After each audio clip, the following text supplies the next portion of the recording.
to yourself. We're actually combining 3 forms of art: music, painting, and poetry. See, we live in one world. What we do affects others, and what others do affect us. To recognize that we are all members of this world community and that we are responsible for each other is not a romantic rhetoric, but a social reality and a modern economic. See, today, every race is working for their next generation. The Chinese, the Indians, the Americans, the Hispanics, and the Caucasians. Every country is positioning their future leaders for this global competition. See, I dreamt last night, seeing myself in an exhibition room, see many exhibitors displaying in their forum. Everybody managing their stance with decorum. All of a sudden, my mind's eye zoomed to the corner of the room, and I saw the world tag as a bride in Africa the groom. I saw Ghana, I saw Cameroon, I saw the world economic boom, I saw Africa's natural resource boom. I saw Afghanistan, I saw Khartoum. I saw a composite image of the world hung on a high ceiling room. The face of Africa stenciled in the pixelated subjects of doom. Poverty, diseases, corruption. Another picture had no caption, but I could see people walking in hasty fashion. Though with their jagged shadows, they seem to be walking towards the direction of their leader, who by virtue of their elevation can see beyond the horizon. But Africa, we couldn't see the horizon, not to talk of beyond. Anytime we start rising, we see some of our leaders painting the continent and selling us cheap like railway stickers on Amazon. It's amazing how we take 2 steps forward and 2 steps backwards. How we take 2 steps forwards and 3 steps backwards. It's amazing. But look, let's call a spade a spade. Africa's problem is simply man-made. How can we even blame our dishonesty and bad habits to a devil somewhere or even a man-made? See, this is not easy for me to say, but I will say this. We are diseased. I'm not even talking about HIV/AIDS. I'm talking about overdependence on international AIDS. See, I learned these AIDS were supposed to get us back on our feet. But the lenders use that to control our leaders and get us glued to the seat. Today we are down to the fault of the 6 feet principle, almost dead. From the feet to the head, rotten. We import everything from needles to thread. Apple juice, canned foods to bread. Our leaders have relinquished responsibility to their country and subjects, making the continent a subject of mockery. The running and growth of this continent to loans, aids, grants, and donations. Africa must come back from vacation. It seems like we are on a long rest. To break down a running system, we are worse. To take advantage of the illiterate masses, we are the best. To apportion blame for our woes, we come first. We are unique and never compatible to the West, but we always looking up to the West. In my opinion, they are worst. But hey, they've built systems that works. You see, we need to build an indigenous system peculiar to Africa and to solve Africa's problem and Africa's interest. We keep planting the trees that cannot give us the shade we need. Then we go around cutting the leaves of these trees instead of changing the seed. Africa can only succeed if we heed to the creed of good educational policies and follow the path they lead. When you think you know and do not know that you don't know, then you cannot know what you think you know. At this moment, can I ask, are we ready to compete in the global village? Today I will say no, but I know the glue that will cement our prosperity is good leadership. Good leaders die. Good leaders inspire. Good leaders retire, but hey, let me let you know that good leaders do not fall from the sky. Good leaders are always high on some dope high-grade policies. When I say we, I'm not talking about the plant, I'm talking about we as a people. We got the roots and the fruits right all the time, but the stem, the system, going back to the current double track system today, to the O and A levels back in the day. No one ever won the debate about the systems we run, not even for political points or for fun. No one. No one. See, we live in a computer age. We live in a computer age. But the curriculum that is used in training the future leaders have low space for technology in terms of percentage. This is the message. See, if we really want to develop, or we really want to be self-sufficient, then our education system must be highly efficient. The result of the systems we run is always giving us a differential coefficient because technologically we are deficient.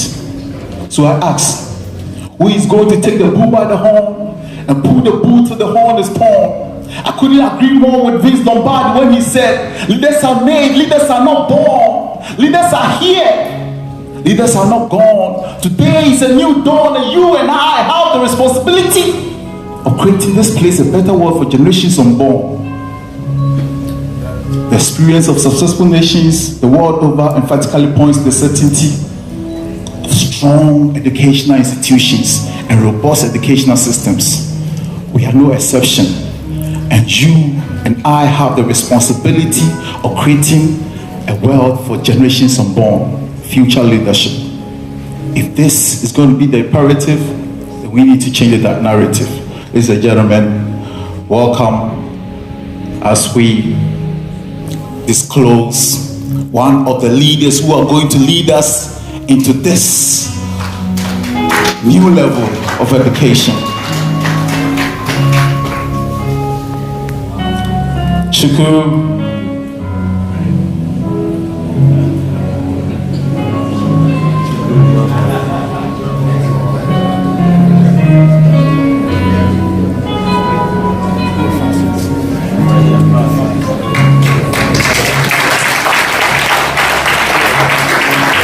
Ladies and gentlemen, applause and accolades are appropriate to anyone acting actively attract attractive awards. Alas, actors and act angels are all applied actions, and they need to be appreciated. All right, the moment is here.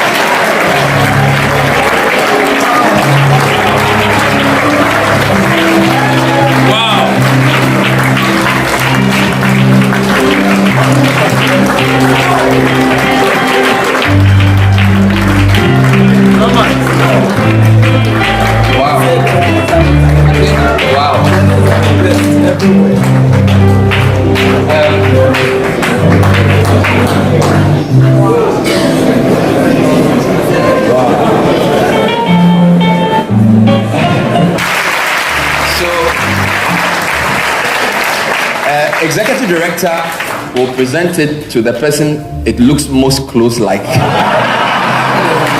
Then he will take a couple of quick pictures with the painter. Then we'll introduce our keynote speaker. So Edward.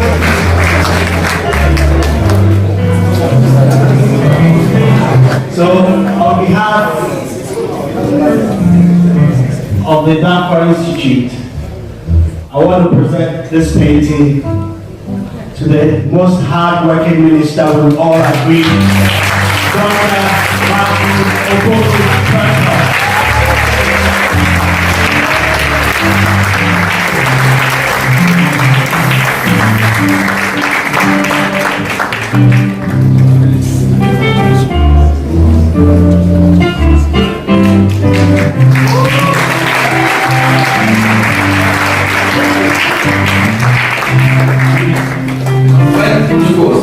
I saw her put 10 spot. Did they get the beard right? John the Baptist, yes. Yeah, the apostle. It's amazing. And all these people were training in Ghana. These people were training in Ghana. So we have a very important part of the program. In case you're listening on radio or watching on television or on Facebook, this is 2 years and a day. Actually, not 2 years ago, 27th January. And he's also the Member of Parliament for Menchia South. He's been in Parliament since 2009. Served on many committees including health, appointments, special budgets and environment, science, technology and innovation. He's a qualified medical doctor and surgeon, studied human biology and medicine at the Kwame Nkrumah University of Science and Technology, and gained his master's degree in clinical epidemiology from the Netherlands Institute of Health Sciences. He furthered his studies at the Kennedy School of Government, Harvard, where he studied leadership and governance. He worked as a medical doctor in Ghana and the UK. He's a surgeon and a member of the Royal College of Physicians and Surgeons of the United Kingdom. He's also done some private sector work. He was CEO of KidMap Services Limited before being elected Member of Parliament. And in 2017, a lot of people gave different awards, and he was unanimously adjudged one of the best performing ministers for implementing probably the toughest program this government, the most ambitious certainly, that this government would try to do. This, of course, is the free SHS. He's also very interested in teacher reform, basic education curriculum reform, technical vocational education reform, and tertiary reform. When he was appointed, commentators said it was a sleight of hand. A lot of people expected him to go to health, and he's taking over education. You and I know he's acquitting himself well. Ladies and gentlemen, it's my pleasure to welcome our special guest of honor and keynote speaker, Dr.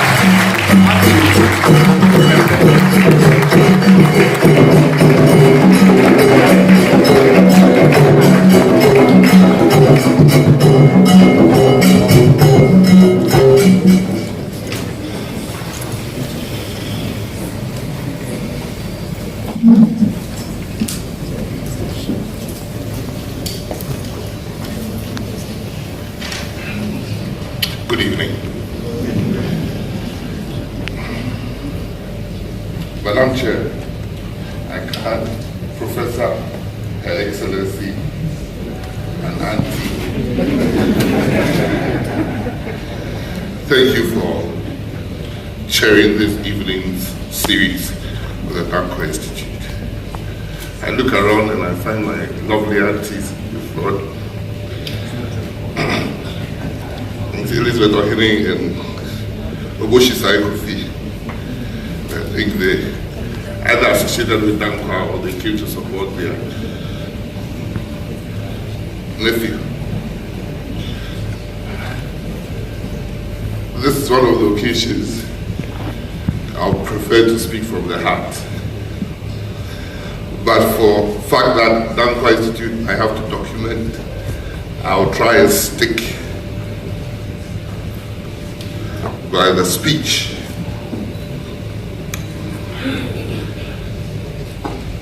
Then I talked about the reforms we are doing. And I'm sure we wouldn't have space. It probably has to be a 3-day longer to go through all what we are trying to do.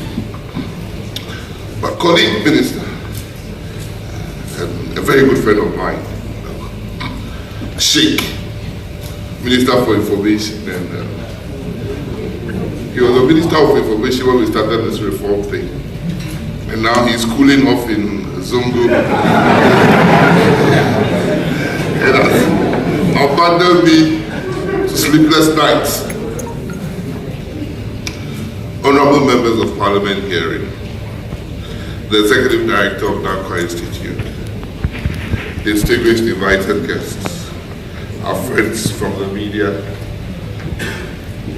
kitty drummers, beautiful dancers, wonderful artists who painted by big nose. That is the moment, the epiphany moment for me when I saw the nose. I said, there we go again. Ladies and gentlemen, I was deeply honored when I got a visit by the Executive Secretary of Danquah Institute and the immediate past Executive Secretary. I've seen about 4 Executive Secretaries in Danquah Institute, and I must put on record that I'm a trustee of the Danquah Institute, where I'm proud to be. When they came, I thought it was to introduce the new Executive Director to Nancy. It was to tell me not only to introduce that they started the leadership series and they think I have to speak. I didn't know what to speak on. So they went and then they wrote a letter. I didn't even have to accept or anything that I should come and speak. I thought it was far away. I could start thinking of what to say. But we took the book and said, maybe we've got something to share, which is worth sharing. I think the president has won accolades all over the world because of what we've tried to do and his team has tried to achieve in this short time in the Ministry of Education. The theme, world-class education, an imperative for the next generation of leaders. I think it may mean that I have to make some definitions of my own so that I can link what we mean by world-class education.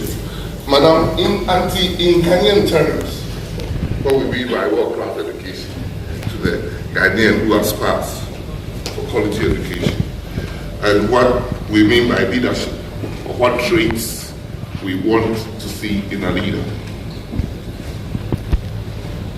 I would like to first take this opportunity to pay tribute to Dr. Danquah and the Danquah Institute.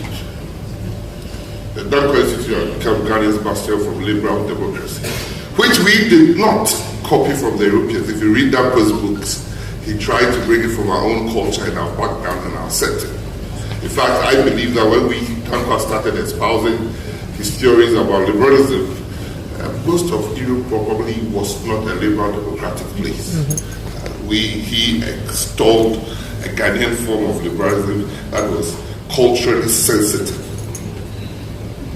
So what you seek to advance, the pursuit of individual freedom, has got nothing to do with democracy. In fact, freedom is an innate thing with every human being. We all want to be free. Democracy is a construct by human beings to live amongst ourselves, respecting our property rights, and hoping that we'll be each other's keeper, like Danquah would say. Multi-party democracy. Well, I happened to give a lecture in Chicago Booth Business School, they claim the foremost business school in America as far as economics is concerned. And that was a time when in the Arabian world, in Egypt, there was yearning. In Tunisia, people were burning themselves. There was a yearning for freedom. And I went to represent President Kufuor amongst an orchestra panel. And I said, I don't believe what is happening in Egypt has got anything to do with democracy. Let's give it 5 years and see. I'm not sure it was 5 years that we were back to our time. The people's aspiration and yearn for freedom doesn't necessarily translate to democracy. And democracy doesn't necessarily give freedom. Because we've seen oppressors rule even in democracies. But Danquah Institute is doing well. It's championing liberal democracy, the rule of law, and our beloved private enterprise. Actually, when you look at the 1992 Constitution and you read Danquah's words, it's probably an act of gratitude to Danquah. For the first time, we are guaranteeing property rights, no expropriation, liberal democracy. No party can come to this country again and change the constitution and do one-party rule or make the president be able to write laws against him in parliament. Thanks to Danquah. It is not because of our 3 republics that we've gone through. It's because that is how Danquah, whoever says the name, thought Ghana should be governed. But actually, 52 years ago, exactly this week, 4th February, 1965, Dr. Joseph Kwame Chichi Danquah. The man whose research gave our country its name died in the cell under the Preventive Detention Act. I wish to pay tribute to this great son of the land, who was a lawyer, a scholar, an academic and a statesman, fought many intellectual battles over what he ardently believed leadership should be about. Today, his vision, aspiration, desires for our country have come to fruition with the establishment of liberal democracy we enjoy and defend today. It is my heartfelt prayer that his soul continues to rest in perfect peace. Ladies and gentlemen, you will agree with me that it would be entirely out of place to begin this lecture by quoting Dr. Danquah in December 1927 at the Achimota Educational Conference. He said, "The educator who is fully informed of the true nature of the mind will find that his business is not so much to instruct the child as, for instance, a builder builds or constructs a house by placing concrete upon concrete block, a mere piling of ideas together, but that primarily his business is that of the gardener or the horticulturalist to the trained mind, to rear it in such a way as to enable the elements inherent in the soul to come forth in their proper fruition." Unquote. These words ring true today. At the heart of a world-class education should be a world-class teacher. At the heart of a world-class education should be a world-class teacher, who will be at home in the classroom in Latin, or by village Pechi, number 2, or in the classroom in Singapore. This kind of teacher is the one that is well-trained and well-motivated.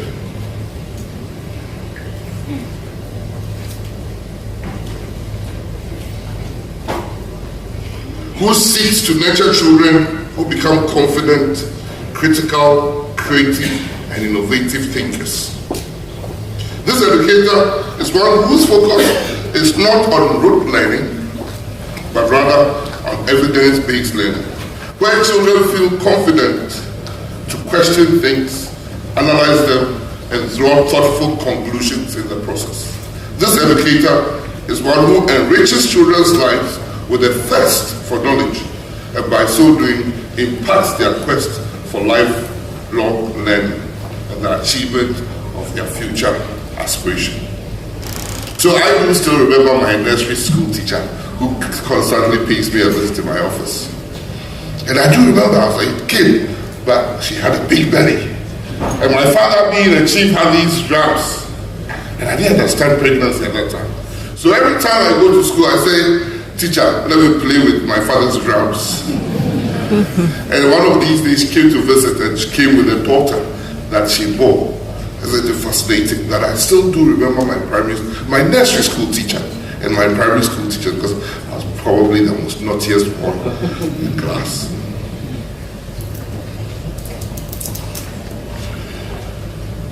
The Akufo-Addo government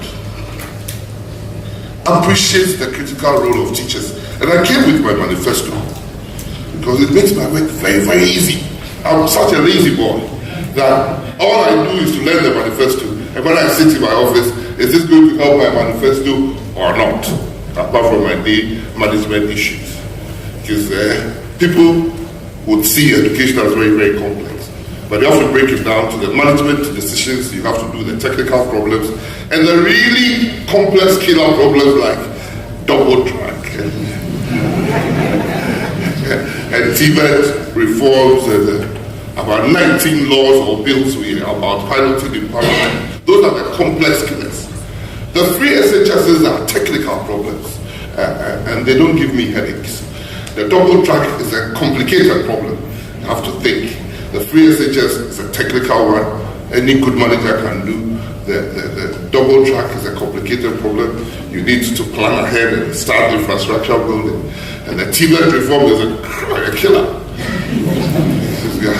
We are still negotiating with even donor partners for their support.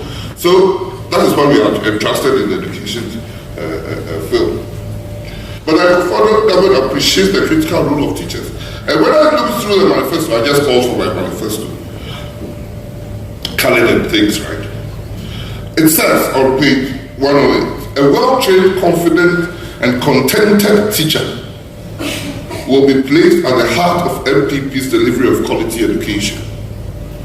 The views of teachers will be sought on education policy, innovation, and implementation. Their professional development and work environment needs will be treated with respect, and we shall ensure that teachers' salaries and allowances are paid regularly and on time. A promise we are fulfilling. If you hear teachers talking about salary, it's about salary arrears between 2012 and 2016. Which I was in the Ministry of Education.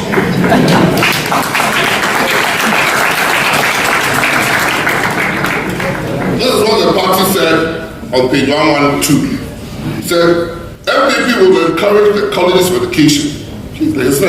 MPP will encourage the colleges of education to update their curriculum to ensure they produce graduates that will teach the well-equipped and critical thinking population we need to move the country forward.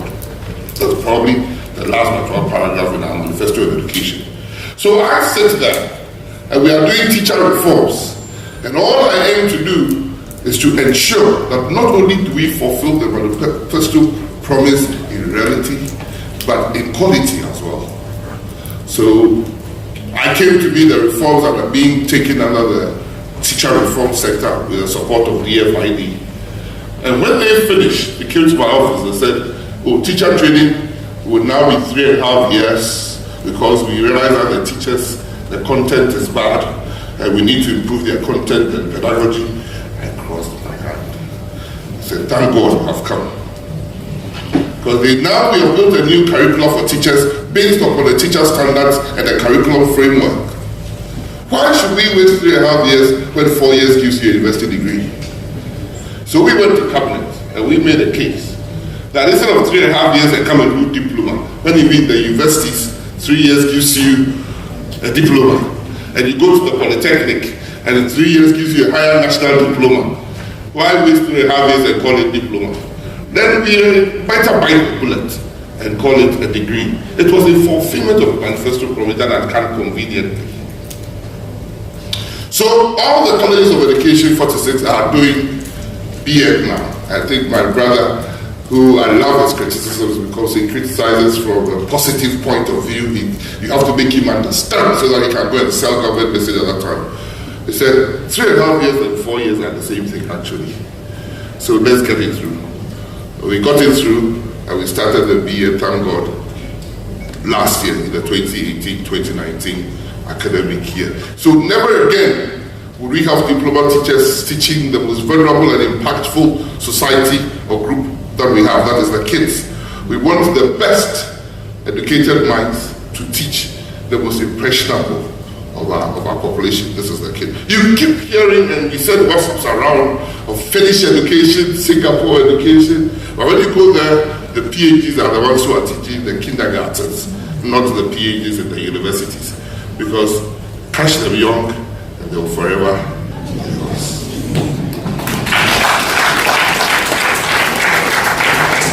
We haven't stopped. That is the curriculum for the teachers.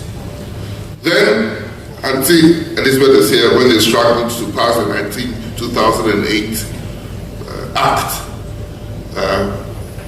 Very, very powerful act. I think they have struggled for years. And they've now come to a conclusion.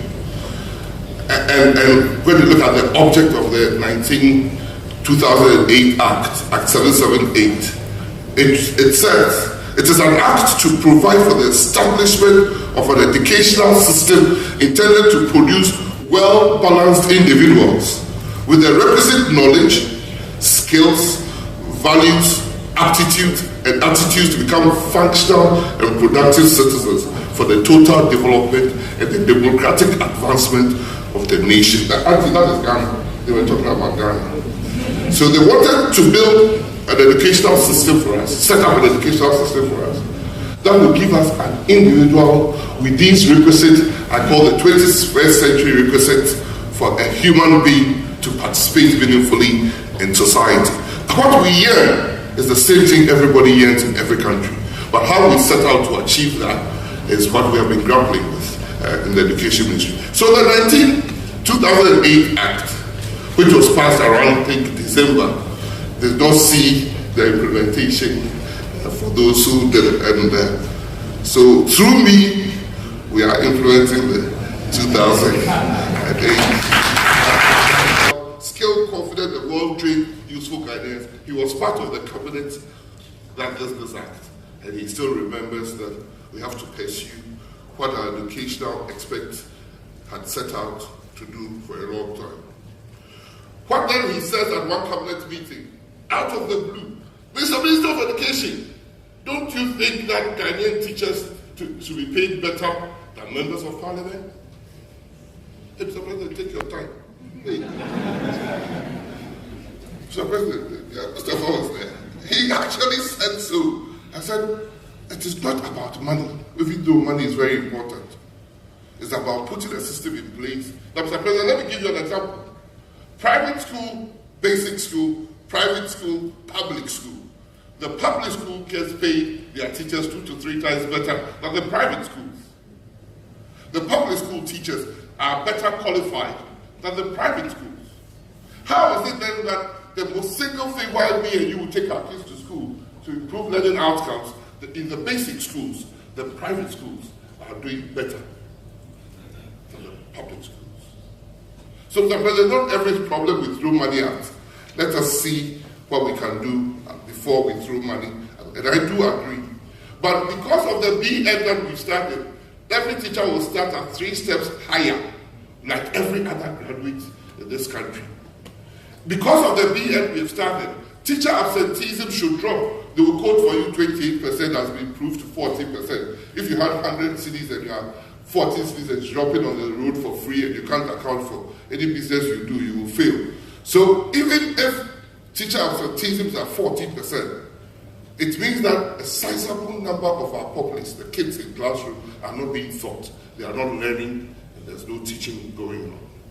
But what are the reasons for that? And one of the reasons is that previously, under the previous government, they realized that most of the teachers, individuals yearn and aspire for better heights. And the diploma was not enough for them. Even though they went to the teacher college with a lesser degree entrance qualification, once they got their diploma, they wanted more. Ghanaians test for knowledge and our quest for lifelong learning. So they all started sandwich, top-ups, and distance education. And that even if they were in the classroom, some of them were focused on attaining the higher qualification. Now, you would only go to a college of education or a university college of education if you want to be a teacher.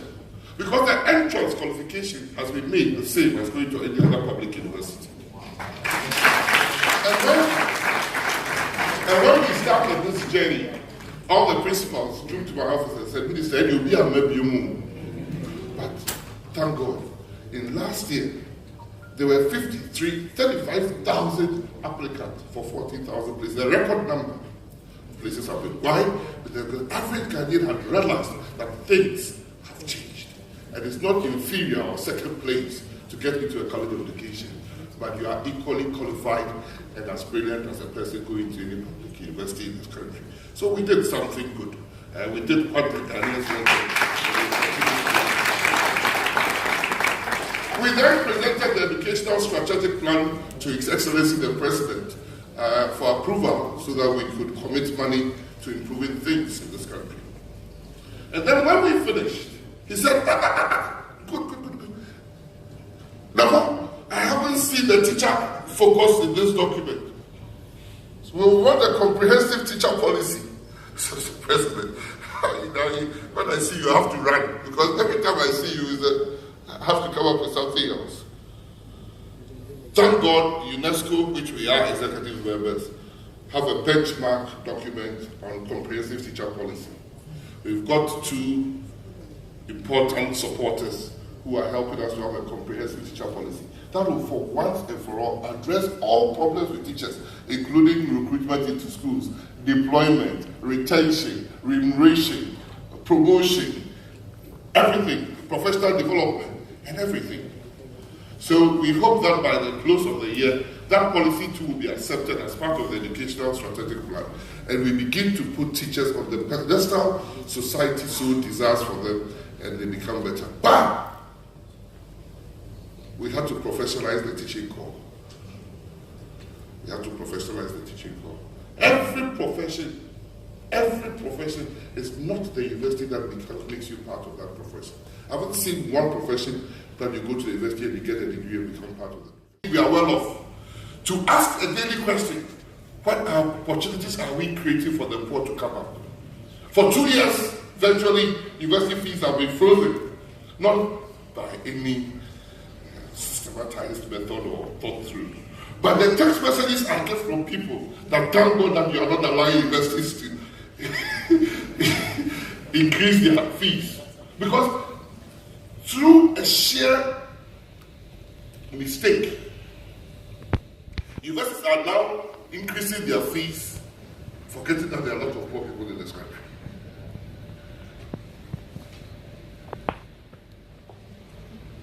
Sheikh is there, Sheikh Hotel.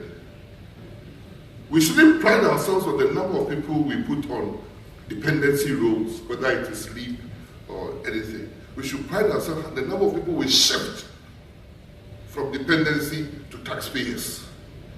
And the leaps won't help us. So when politicians start contesting and competing ourselves, we've increased leave for 200, you increase poverty. We don't have to share poverty. A world-class education will bring up children as leaders who will have the ability to think critically, solve complex problems, become leading innovators and creative thinkers, and be useful team players. Those are the skills we need for the 21st century. Such that when you go into the engineering schools in Ghana, if you did creative arts, you are not accepted. They leave the shores of Ghana and they get to the best science universities in the world like MIT and Imperial College. Are we doing something terribly wrong? Are we examining what we are doing? So the curriculum that will appear for the junior high school will lead to a national higher diploma, where when you finish senior high school, you get a national diploma. It is not everybody who must go to university straight, but we must prepare our kids for the world of work. And that national diploma will ensure that our kids can go straight to work. If somebody could go with a middle school leaving certificate into the army, why can somebody can't go now with a senior high school diploma into work? Why should going into the military, the police, the immigration, the civil service be asking A1 to C6? And also for you. We should be asking, where is our national diploma? And that should be good enough that anybody who has passed and has a certificate with a national diploma should be able to be employed, provided we have prepared that person. So the next generation should be people who are technologically savvy and digitally intelligent, not necessarily WhatsApp knowledgeable. And have acquired the values and morals that will serve them and mankind well on their leadership journey. Every day, I have never gone to Facebook, thank God, minimum year. But I employ people who can do it and do it very well for me. But I keep fighting them every day. Because every day somebody sends me a WhatsApp. Obi. You know, Ghanaians, okay, I can't use the word. The reason why NsemWoha became very rich is the Ghanaian characteristic. So that we can define it separately. I can go get out. I have a get out of deal free card. Whether it's an entrepreneur or it's a swindler, I can choose anything with the statement. But if somebody says, bring me my money, I'll give you 120% in 1 year.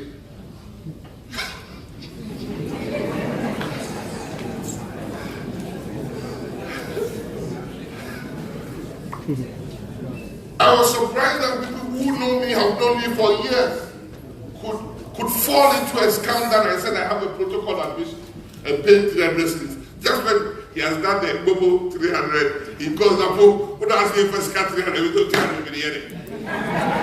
I don't need your 300. Actually, I'm blessed. I don't need your 300. But you know my number, so before you press the Bobo, why didn't you call me? And somebody in far away, New Jersey auntie, wanted something for the brother here. Had sent NsemWoha to 6,000. According to 6,000 every year, I'm not going to be NAPO. They called me and said, thank God you have 6,000.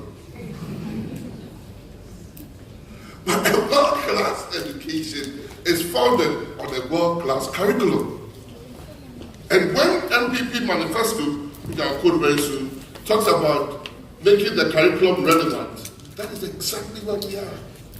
We have changed the school curriculum starting from September from an objective pass through poor pass. Go and pass your WASCI. Go and pass your BEC. No assessment, whatever. To a standard base where we have indicators, where we have proficiency levels, where a kid is expected to know this at this level. We are going to back up with the national assessment framework that would end up when you finish high school with a national diploma. So when you are in primary 2, we are examining you for your literacy and numeracy. And that assessment, or formative assessment, would also have a reflection on your teacher. Because everybody is going to sign a performance contract. The head of the school will sign a performance contract with the district director. And we will publish the league table.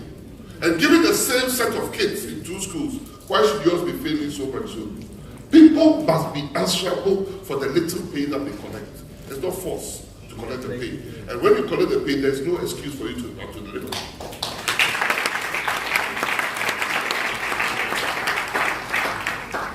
We will struggle to pay teachers better through our curriculum reform, but it will also lead to a better accountability.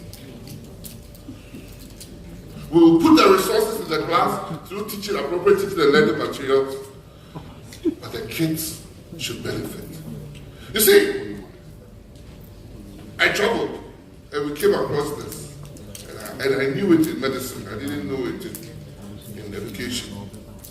But if I look at the results of the kids that were going to Achua, I have to make sure there are no bombs. If I look at the background and the results of the kids going to Precept and Wesley Girls and Holy Child, of course, Member College. Actually, we started our 70th anniversary today. We are 70. And we produce such material, you know. If you look at the background and the results they are going, we wonder whether the 3 years they spent in school, they add any value to their lives. Because all the kids that have gone to Wesley Girls have 6 1s and 7 1s and 8 1s. If you want to go up to 8. All of them. All of them. And they end up populating the best courses, law, medicine, engineering, wherever they want to go. In fact, there's a monopoly of Wesley Girls in this country. I would say tyranny, because there's a monopoly. Because they take the best and produce the best. It is called coasting, actually. Because those kids, I'm not sure they are, if you say you are Wesley Girls, take 30%. I didn't invent the 30%. I came to beat the 30%. It was exercised in this abuse. Take the 30% from the poor schools and make them better humans.